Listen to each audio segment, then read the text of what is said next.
और इसके पीछे जो हिस्ट्री है वो बयान करनी ज़रूरी है।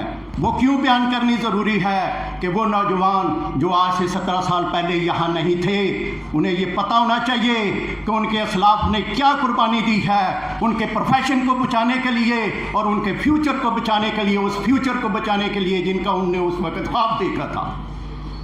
और ये 28 जून की बात नहीं है, ये 28 जून से पहले बात चली थी।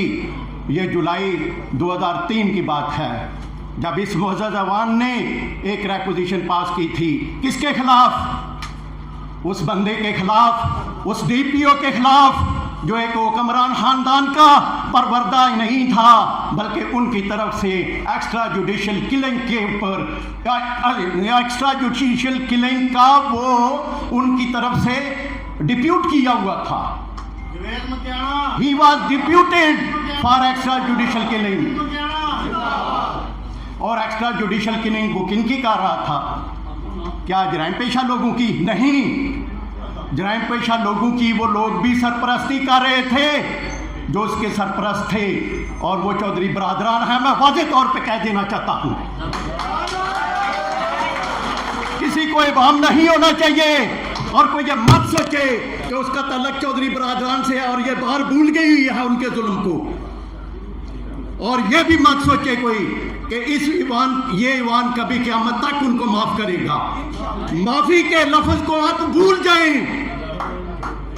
हमारे दिलों के ऊपर जो उस वक्त हम लगे थे और जो हमें टार्चर पहुंचा था, जो हमें तकलीफ पहुंची थी, वो आज भी हमें सोने नहीं देती जब हम उसका तस्वर करते हैं। हम जब तस्वर करते हैं कि हमारे वो बुजुर्ग जिनकी शान में कोई गुस्ताखी कर ही नहीं सकता था, उनके सरों में कुर्सियां मारी गई। किसके कहने पे? वो जो एक ऊपर वजीर आजम था, अभी कह रहे थे कि डायलॉग से हम वजीर आजम बन गए। डायलॉग से नहीं, जूतों की वजह से, बूटों की वजह से आप वजीर आजम बने थे। डायलॉग से हम वजीर आजम बन गए और एक चीफ मिनिस्टर था और एक इधर बैठा हुआ डिस्ट्रिक्ट में था डिस्ट्रिक्ट नाज़िम। ताकत का इतना जोम था कि हर तबके को उन्होंने दबाया हुआ था। सिर्फ एक वकला का ऐसा तबका था जो उनकी बात नहीं मान रहा था, और वकला को दबाने के लिए डीपीओ को डिप्यूट किया गया कि इस तबके को भी हमारा मती करो, ये अपनी मर्जी से वकालत ना करें, इनको केस भी हम भेजें, डायरेक्शन भी हम दें और हम कहें कि इस केस में बैठ जाओ, इस केस में खड़े हो जाओ, ये केस लड़ो, ये केस ना लड़ो। और अफसोस की बात है कि हम में से मीर जाफर थे और हैं, हम में से मीर जाफर थे और हैं जो उनके जूते उस वक्त भी सीधे कर रहे थे, आज भी सीधे करते हैं। यहाँ पे कहते हैं कि फला फला जानवरों का नाम लेके मैं लेना नहीं चाहता, वकील की जुबान से इस तरह के लफाज निकलने मौजू नहीं। शाम को उनके खां जाके माफ़ी मांगते हैं या अपने घरों पे बुला के उनकी दावतें करते हैं और माफ़ियाँ मांगते हैं कि वो इजलास था, वहाँ पे मैंने नारे लगवाए, लेकिन अभी मैं आपसे माफ़ी मांगता हूँ।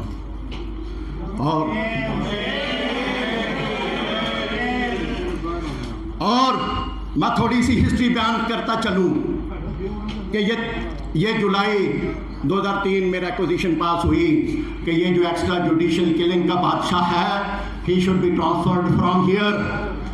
और बार की रेक्विजिशन की कानूनी हैसियत क्या होती है ये भी मैं आपको बता दूं। बार जब एक दफ़ा कोई रेक्विजिशन पास कर दी है तो या तो उसके ऊपर उसकी अपीलेट कोर्ट में जाया जाए या अपीलेट फोरम में जाया जाए और वहाँ से उसको सेट असाइड कराया जाए, अदरवाइज उस पर अमल किया जाए। और इस रेक्विजिशन पे आज तक अमल नहीं हुआ। हम ये एहतजाज तब जारी रखेंगे जब तक इस रेक्विजिशन पे अमल नहीं होता,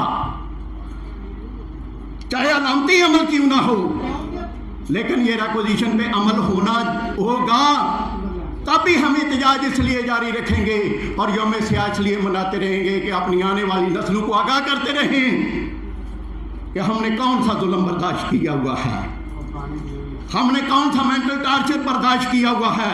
तो मैं कह रहा था कि ये जुलाई 2003 की बात है उस शख्स की एक्स्ट्रा जुडिशल किलिंग के खिलाफ। और एक्स्ट्रा जुडिशल किलिंग क्या होती है? जुडिशल सिस्टम की मौत होती है। हुक्मरान को जो पसंद आया वो जिंदा रहे, जो पसंद ना आया वो राजे मुनव्वर के जरिए मरवा दिया जाए, और बहुत सू को मरवाया है। तो हमने ये रिक्वेजिशन पास की कि राजा मुनव्वर हमें नहीं चाहिए, he should be transferred from here. लेकिन वो जो अपना हुक्म मनवाना जानते थे, उनकी तबे नाजुक पे गरां गुजरी। इधर एक उनका नुमाइंदा बक कर रहा था, कह रहा था कि आपने क्या इलेक्शन लड़ना है, आप में फ्लेक्सिबिलिटी नहीं है। तो भाई कहाँ से आती फ्लेक्सिबिलिटी?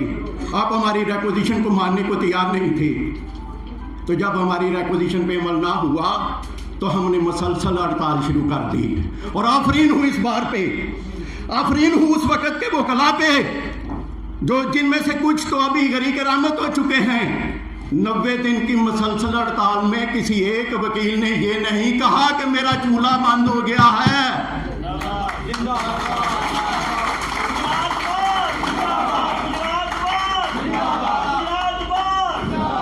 चौधरीयों का जो यार है गद्दार है, गद्दार है। चौधरीयों का जो यार है, जरा जोर से बोलो, चौधरीयों का जो यार है। और ये लिटमस टेस्ट है ये नारा। जब आप ये नारा लगाते हैं तो बहुत से चेहरों पर से रंग फक हो जाता है, और बहुत से चेहरे यहाँ पे वो हैं जिन्होंने वो जो टार्चर हमारे ऊपर गुजरा है वो देखा हुआ ही नहीं, पता नहीं कहाँ थी। वो हमने देखा था, वो शक्तियाँ हमने जी ली थी। और मैं ये कह रहा था कि वो 90 दिन की हड़ताल लगातार में किसी एक वकील ने भी ये शिकवा नहीं किया कि मेरा चूल्हा बंद हो गया है। और हमारे असगर शहीन साहब इंतहाई सफ़ेद पोश आदमी था, और हर किस्म की सख्ती उस मर्द मुजाहिद ने जी ली। उस मर्द मुजाहिद के थड़े दिए गए, और गाड़ी में लाहौर जाते हुए उस्मान साहब और उनके ऊपर कातलाना हमला हुआ। लेकिन ये चीजें भी उनके अज़म को झुका नहीं सकी। शहीद तेरे जानिसार, शहीद तेरे जानिसार। वो 2003 की जो हड़ताल जारी थी, उस हड़ताल को ज़बरदस्ती ख़त्म करवाने की कोशिश की गई। हम में से चंद मीर जाफर उन्हें मिले जिनको इनाम के तौर पे बाद में नौकरियां दी, और 2 को जस्टिस बना दिया। मैं बाबांगे दहल कह रहा हूँ, इसलिए चुप था कि कहीं बर्बाद ना हो जाए चमन का सुकून। नादां ये समझ बैठे मुझ में कुव्वत ललकार नहीं।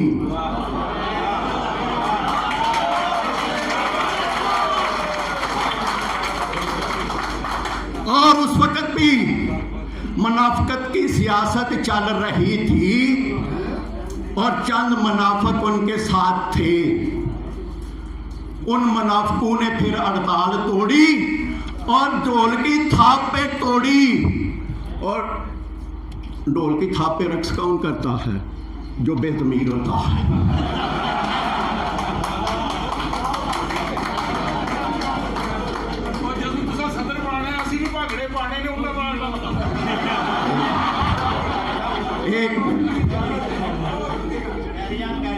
अपने इदारे की नामूस का जनाजा निकाल के दौड़ की थाप पे रक्स कौन करता है? जो बेज़मीर होता है, जो बेगैरत होता है। राजा साहब, आपको इजाज़त है, आप करना। पहले बनाएं तो सही, पहले बनाएं तो सही। आप बनाते इसलिए नहीं कि कहीं एहतसाब ना शुरू हो जाए।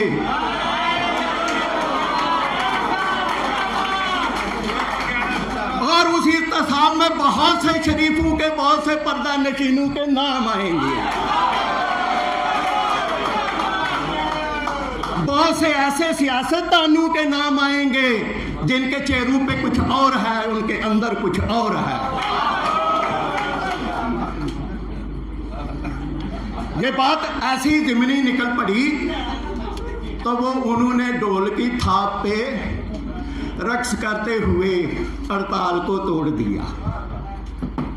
और उस हड़ताल को जिन्होंने तोड़ा उनको डिसमेंबर करने के लिए हमारे इस शेर उस्मान ने, ये नायब सदर था, सदर नहीं था, ये भी काबिल और बात है।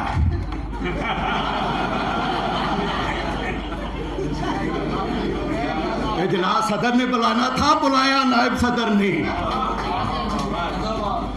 क्या ही कहनी। लेकिन ये राज क्या है ये भी किसी वक्त बताएंगे। और एक और मैं बात आपको कहूँ कि मैंने जब ये कहा है कि आईने जवां मर्दा हक गोई और बेबाकी, अल्लाह के शेरों को आती नहीं रुबाई, जो भी बात कर रहा हूँ आन ओथ कर रहा हूँ। और मैं आन ओथ कहता हूँ, मस्जिद में मुझे ले चलो, मेरा किसी सियासी से सारी ज़िंदगी किसी सियासी से कोई ताल्लुक नहीं रहा और मैं ताल्लुक रखना भी नहीं चाहता। मैं नहीं चाहता कि मेरे नाम के साथ ये आए कि ये फलां का बंदा है, मेरे नाम के साथ ये आना चाहिए ये अल्लाह का बंदा है।